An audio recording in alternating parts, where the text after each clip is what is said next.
pronto para mais uma aula de português? Vem daí, és do 7º ou do 8º ano, não é? Então, vamos para a nossa 16ª aula. Eu chamo-me Teresa Cabete Sampainho e vou estar contigo durante esta aula toda. Vamos começar por resolver o desafio que te lancei da última vez. Recordas-te? Relacionar o Cântico Negro com a história do caranguejo? Aqui está a minha proposta de resolução. O jovem caranguejo mostra-se curioso e determinado a aprender uma outra forma de caminhar. Partilha com a sua família esse desejo de ser e de agir de maneira diferente da tradicional, mas não é acolhido. Antes, pelo contrário, a família rejeita-o e ele, convicto da legitimidade da sua vontade, parte sozinho rumo ao desconhecido. Também o sujeito poético de Cântico Negro se apresenta decidido a enfrentar tradições e convenções e, mesmo ignorando o destino dos seus passos, avança corajoso, pois quer ser ele a traçar o seu caminho. Percebeste que comecei por referir o caranguejo e depois apontar as semelhanças que se encontravam nas atitudes do sujeito poético de Cântico Negro. Podias ter feito ao contrário, podias ter feito este texto par a par. O caranguejo, o sujeito poético de Cântico Negro, estaria bem na mesma. Espero que não tenhas sido preguiçoso e que tenhas resolvido este desafio. E avançamos para a nossa aula de hoje. Hoje é a primeira aula de 2 dedicadas ao sonho. Vamos sonhar. E começamos com uma citação de um índio americano. Não é a primeira vez que recorremos à sabedoria dos índios americanos aqui nas aulas. Lembras-te? Quando a Terra tinha algo para nos dizer, lemos uma carta de um índio. E agora é um curandeiro dos Sioux que nos diz que às vezes os sonhos são mais sábios que o despertar. Os sonhos são criativos. Os sonhos trazem-nos bons conselhos. Não é por acaso que se diz que a noite é boa conselheira. E o título da aula de hoje é Do Sonho às Estrelas. Pois é, hoje vamos sonhar e vamos até às estrelas. Começamos com um poema de Sebastião da Gama, um poeta português que morreu muito jovem, ainda não tinha completado os 28 anos. Era um poeta, era um ambientalista e era também um professor. Escreveu este poema dedicado ao sonho. Lê-o comigo. Pelo sonho é que vamos, comovidos e mudos. Chegamos? Não chegamos? Haja ou não haja frutos, pelo sonho é que vamos. Basta a fé no que temos, basta a esperança naquilo que talvez não teremos. Basta que a alma demos com a mesma alegria ao que desconhecemos e ao que é do dia a dia. Chegamos? Não chegamos? Partimos, vamos, somos. Temos um poema em que o sujeito poético não fala na primeira pessoa do singular. É um sujeito poético plural que usa exatamente a primeira pessoa do plural nas formas verbais. Em vamos, em chegamos, que aparece 4 vezes, depois temos e teremos, o verbo ter, demos, o verbo dar, desconhecemos e os 3 últimos verbos no último verso. Partimos, vamos e somos. Trata-se, portanto, de uma exortação, de um convite ao sonho. O sujeito poético quer levar-nos com ele e por isso associa-se a nós leitores. Somos todos nós que vivemos em função dos nossos sonhos, que devemos seguir o caminho dos sonhos. E ele fala, mostrando que viver pelo sonho é uma forma de vida e uma forma de ser. Temos de ser de uma determinada maneira para conseguirmos seguir esse caminho. E vai-nos mostrar isso. Vai-nos mostrar como é que o sujeito poético tem de ser. Como é que se tem de ser para conseguirmos dar atenção e ser sensíveis à imaginação e ao sonho.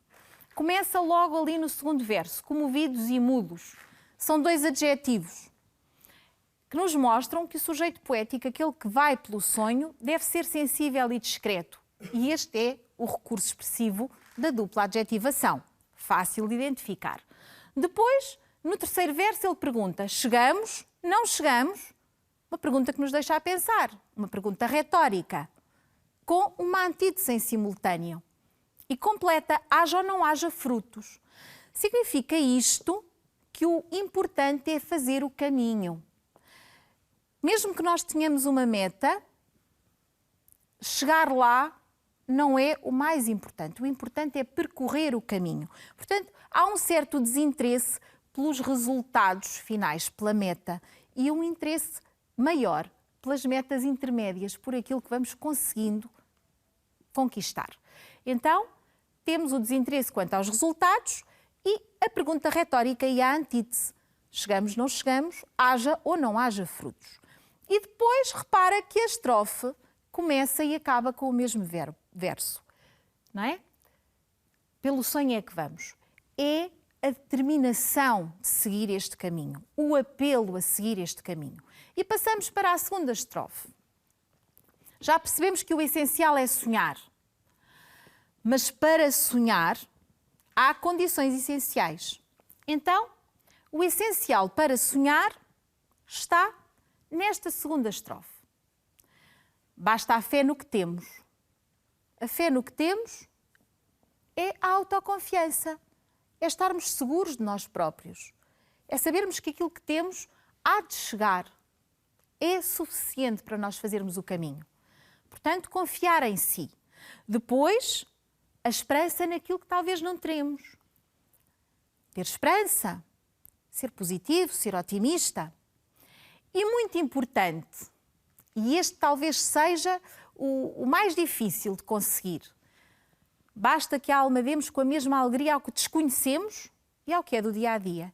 Isto é, para nós sonharmos, temos que enfrentar o dia-a-dia, a rotina, com a mesma alegria, com o mesmo encantamento, com o mesmo deslumbramento com que enfrentamos a novidade. Portanto, a atitude tem que ser a mesma, de permanente surpresa, mesmo que seja uma rotina. Havemos de encontrar qualquer coisa diferente. Portanto, entregar-se alegremente à rotina e à novidade. Às vezes é difícil, estamos fartos da rotina e não conseguimos ver aquilo que a rotina tem de belo. E depois voltamos à antítese e à pergunta retórica com chegamos ou não chegamos. É indiferente, o essencial é caminhar. E vais ver que ainda vamos ter mais poetas nas nossas aulas a dizer isto. O importante é o caminho. Ser determinada em seguir esse caminho, seguindo os 3 verbos do último verso. Partimos, somos determinados, vamos, não desistimos e somos assim. E passamos agora aos recursos expressivos, porque eles não cabiam aqui neste slide, não é? Então, se reparares, tens a repetição da palavra basta no início de 3 versos, não é? É uma anáfora que reforça a ideia de que sonhar não é difícil. Basta, quando eu te digo, basta fazeres isto, quer dizer que não tens que fazer muito. Portanto, não é difícil sonhar.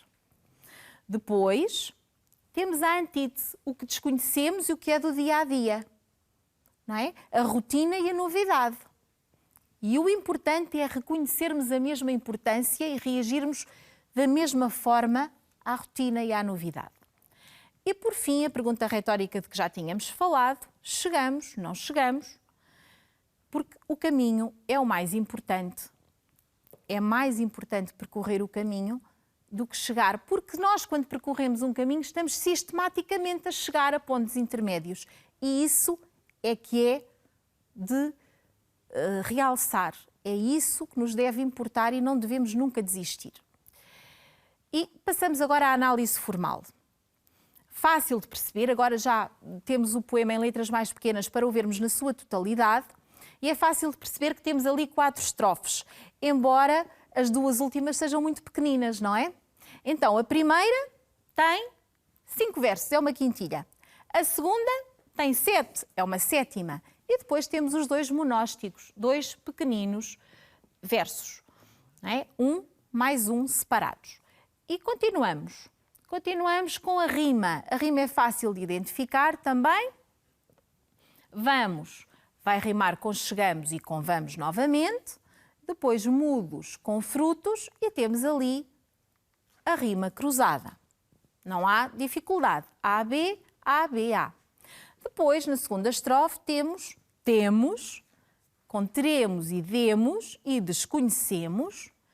Depois temos ali um verso solto que não rima, naquilo e alegria a rimar com dia.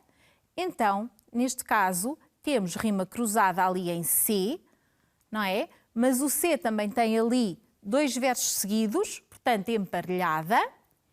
O verso branco, que também existe nas 2 últimas estrofes, naqueles versos sozinhos. Então, gostaste do poema de Sebastião da Gama? Pois bem, ele convida-nos a caminhar, a ir pelo sonho é que vamos. Tenta convencer-nos a ir com ele, a associarmos-nos a ele. E agora vamos ouvir um excerto de uma canção de Jorge Palma que se chama Na Terra dos Sonhos. Vamos ouvir e vamos ver os versos a aparecer à medida que ele os vai dizendo. Ele explica bem como é que se pode ir para o sonho. Mas primeiro, antes de chegarmos aí, eu não sublinhei nada na primeira estrofe, mas não é difícil de analisar. É só para percebermos em que situação é que se encontra este sujeito poético. Ele não tinha onde cair vivo. Já reparaste como ele faz aqui uma troca com uma expressão que nós usamos? Não tem onde cair morto. Não, ele queria continuar a viver. Não sabia era como é que havia de o fazer. Tinha dificuldade em viver, sentia-se mal. E procurou ajuda profissional. Foi procurar o conselho nas frases estudadas do senhor doutor. Portanto, foi ao médico, foi ao psicólogo, foi a algum conselheiro, não sabemos. Mas, a verdade, ele até diz, ai de mim, não era nada daquilo que eu queria. E porquê? Havia ali uma dificuldade de comunicação. Ele não diz que não o compreendiam a ele. Ele diz que ninguém se compreendia. E a coisa ia de mal a pior. Portanto, ele estava em francas dificuldades. E depois mostra-nos a solução. Repete na Terra dos Sonhos nos 3 primeiros versos do refrão. Porque é na Terra dos Sonhos que ele encontrou essa solução. Porquê? Porque podes ser quem tu és na Terra dos Sonhos. Ninguém te leva a mal. Podes ser diferente. Toda a gente trata a gente toda por igual. Exatamente. Repara como nesta canção nós temos aqui a temática das nossas últimas aulas. Ser igual na diferença, a igualdade e a equidade. E depois a facilidade de comunicação. Não há pó nas entrelinhas, ninguém se pode enganar. Não há segundos sentidos. Não há ruído na comunicação. Aquilo que se diz é aquilo que se quer dizer. E depois explica-nos o que é importante para conseguirmos chegar à Terra dos Sonhos. Abre bem os olhos. Escuta bem o coração. E aqui temos o príncipezinho. O essencial é invisível aos olhos. O essencial só se vê com o coração. Portanto, ver e ouvir, sim, mas com o coração. Ter inteligência emocional, deixar-se levar pelos sentimentos. Se é que queremos ir pelo sonho e vivermos uma vida idealizada, no fundo, não é? E passamos para um poema de um poeta brasileiro, Olavo Bilac. Não é o Olavo Bilac dos Santos e Pecadores, é Olavo Bilac, um poeta brasileiro que nasceu no século XIX e morreu no princípio do século XX. Chegou a ser considerado no Brasil o príncipe dos poetas e visitou Portugal no princípio do século XX. Ele escreve este poema, que vamos ver aqui, e que está incluído no livro Via Láctea. E começa assim, acompanha a leitura comigo, porque esta leitura tem que ser muito expressiva. Ora, direis, ouvir estrelas, certo perdeste o senso. E eu vos direi, no entanto, que para ouvi-las, muitas vezes desperto e abro as janelas pálido de espanto. E conversamos toda a noite, enquanto a Via Láctea, como um pálio aberto, cintila. E ao vir do sol, saudoso e em pranto, ainda as procuro pelo céu deserto. Então, temos o sujeito poético, ali nas letrinhas a azul claro, não é? Que se dirige a alguém, que se dirige a um interlocutor, mas é um interlocutor que ele imagina. Ele imagina que este interlocutor lhe diz: ora, ouvir estrelas, certo, perdeste o senso. Este interlocutor diz-lhe: não estás bom da cabeça, ouvir as estrelas. Trata-se, de facto, de um diálogo imaginário, imaginado, que nós vemos ali naquele parênteses, direis.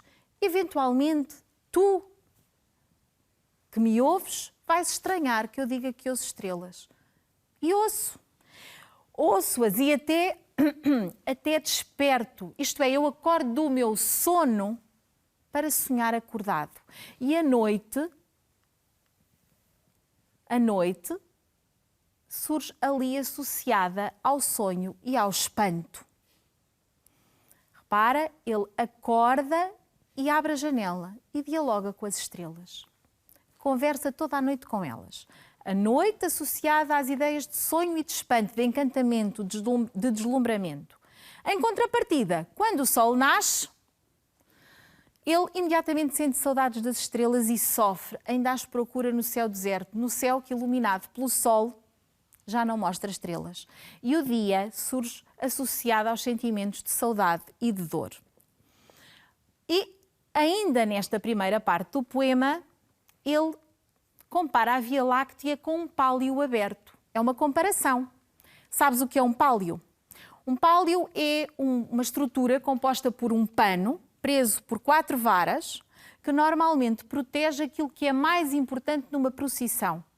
E repara, a Via Láctea, o céu, a Estrada de Santiago, protege o sujeito poético quando ele sonha. A Via Láctea surge comparada a um pálio, portanto é sinónimo de proteção do sonho. A Via Láctea protege o sonho. E avançamos na análise do nosso poema agora para as 2 últimas estrofes. Acompanha então. Direis agora, deslocado amigo, que conversas com elas? Que sentido tem o que dizem quando estão contigo? E eu vos direi, amai para entendê-las, pois só quem ama pode ter ouvido capaz de ouvir e de entender estrelas. Vai tudo ao encontro do mesmo, não é? A sensibilidade. E temos a continuação deste diálogo imaginado. Ele imagina e depois de eu dizer isto, tu respondes que eu sou louco, não percebes o que é que eu posso conversar com as estrelas, mas eu respondo. Eu respondo como é que isso é possível.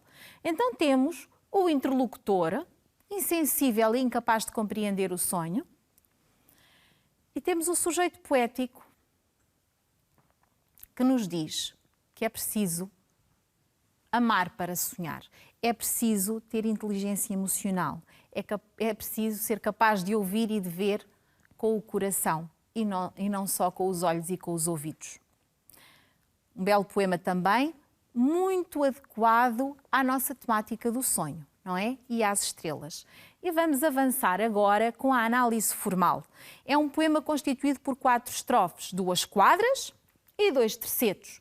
Tem 14 versos. Lembras-te? Na última aula, nós falámos de Sá de Miranda e Sá de Miranda trouxe para Portugal uma nova forma de escrever poesia. É o soneto, constituído por 14 versos. Vais agora ver uma pequena animação sobre o soneto e vais tentar depois responder a um texto lacunar. Vamos ver, está a abrir, vamos pôr em tela cheia. Vamos ver então. O soneto terá surgido na Sicília, no início do século XIII, como uma espécie de canção ou de letra escrita para música. No século XIV, o poeta e humanista italiano Petrarca aperfeiçoou a estrutura poética do soneto, difundiu-a pela Europa nas suas viagens, influenciando assim toda a literatura ocidental. No entanto, foi o poeta português Sá de Miranda quem, regressado de uma viagem à Itália, divulgou e cultivou o género em Portugal. O sol é grande, caem com a calma as aves. Luís de Camões adotou esta estética e compôs diversos sonetos com o amor como tema principal, imortalizando o soneto em língua portuguesa. Amor é um fogo que arde sem se ver. Formalmente, o soneto português, quinhentista, segue as regras do modelo italiano. É composto por 14 versos, organizados em 2 quadras e 2 tercetos. Amor é um fogo que arde sem se ver. Do ponto de vista da métrica, os versos são geralmente decassílabos. Quanto à rima, as quadras seguem geralmente o esquema ABBA, ABBA. E os tercetos, o esquema CDC, DCD, embora também sejam possíveis outros esquemas rimáticos. No soneto, o último terceto apresenta por vezes uma conclusão ou chave da ideia anteriormente desenvolvida, designando-se, nesses casos, chave de ouro. Portanto, um soneto é uma espécie de canção ou de letra escrita para música. É composto por 14 versos, organizados em 2 quadras e 2 tercetos. Os versos são geralmente decassílabos. Geralmente, o esquema rimático é ABBA, ABBA, CDC, DCD. Então, acompanhaste certamente, não foi? Esta animação da escola virtual e agora vamos voltar à nossa aula com o texto. Vamos andar para a frente com o texto lacunar. Aquele resumo que tinhas no fim, aquela síntese, certamente está parecida no teu manual. No entanto, voltas a tê-la aqui e vais-me ajudar a completar o texto com as informações que ouviste. É uma composição poética originária no século XIII da Sicília, uma ilha italiana. Foi aperfeiçoado e difundido por, já ouviste isto na última aula, alguém que Sá de Miranda conheceu na Itália, por Petrarca, e o próprio Sá de Miranda trouxe-o de Itália e divulgou-o cá em Portugal no século XVI. Já tínhamos ouvido algo parecido na última aula, recordas-te? Então, Luís de Camões adotou esta estética e compôs diversos, exatamente, sonetos dedicados ao tema do amor.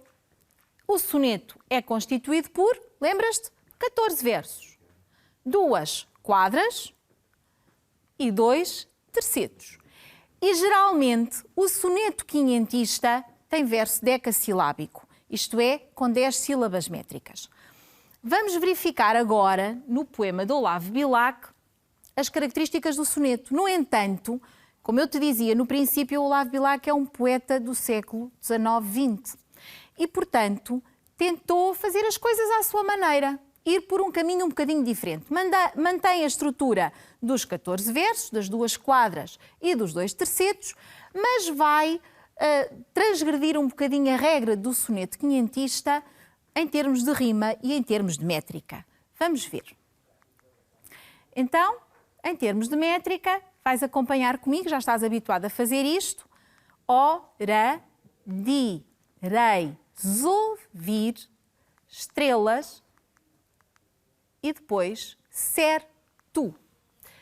E aquele tu não se conta porque é sílaba átona. No primeiro verso temos, portanto, 10 sílabas métricas, um decassílabo, mas depois no terceiro já vamos ter 11. É um endecassílabo. Quer dizer que a métrica neste soneto, só porque ele quis ser um bocadinho rebelde, é irregular.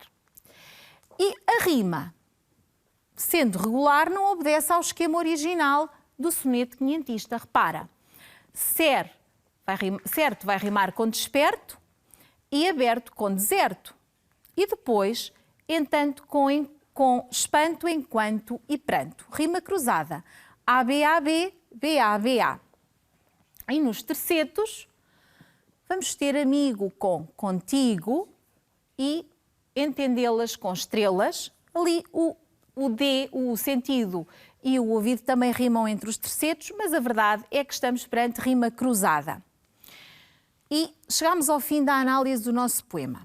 A experiência que te sugiro agora, que te proponho agora, é diferente. É uma experiência que foi pensada para dar a oportunidade a toda a gente de apreciar, de alguma forma, a poesia, lá estou eu, professora de português, a pintura e a música. No entanto, também temos aqui umas frases bem significativas de um pintor que eu já te trouxe aqui a estas aulas. Então, quem não vê, ouve a música e deixa-se embalar por ela e pela citação, pelas 2 citações que eu vou dizer. Quem não ouve, observa com atenção os quadros que vou mostrar. Van Gogh dizia: não tenho certeza de nada, mas a visão das estrelas faz-me sonhar.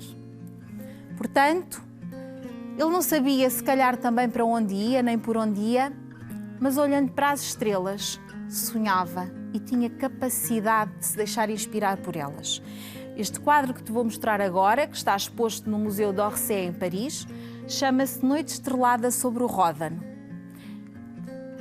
E como vês, retrata uma paisagem noturna em que as estrelas, a luz das estrelas é refletida no rio Ródano. Eu já te tinha dito, creio eu, que o amarelo é a cor de Van Gogh. E repara como este, sendo um quadro escuro, é iluminado pelas estrelas. As estrelas que se refletem e que têm a luz multiplicada na água. É um belo quadro, não concordas? Portanto, ele sonha com as estrelas, tal e qual como Olavo Bilac, que conversava com elas. E sonhando com as estrelas, ele sonha a sua pintura. E depois de sonhar a sua pintura, pinta o seu sonho. Portanto, há aqui um ciclo criativo.